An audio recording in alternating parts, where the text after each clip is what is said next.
আল্লাহ রসুল সাল্লাল্লাহু আলাইহি ওয়াসাল্লামের এবং তার সাহাবাদের কদমে তাদের আমলের সঙ্গে যদি আমাদের আমল না মেলে আল্লাহর কাছে কোনো দাম নেই। 4 রাকাতের ক্ষেত্রে যদি 3 রাকাত পড়ি তো বাজারে যাওয়া হবে না।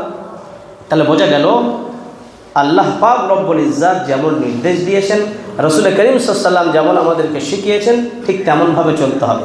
আমি যাকে পাওয়ার জন্য করছি, আল্লাহর মহব্বত পাওয়ার জন্য করছি, আর যদি সেই জিনিসটা সঠিক না হয়, আল্লাহ পাক নারাজ হবে, তাহলে আমার ফায়দাটা কি হলো? বলছেন যে রুব্বা কারিইন ইয়ালআনুহুল কুরআন, কিছু কারি বা কিছু তেলাওয়াতকারী কোরআন পড়ে কিন্তু কোরআন তাদের জন্য বদদোয়া করে।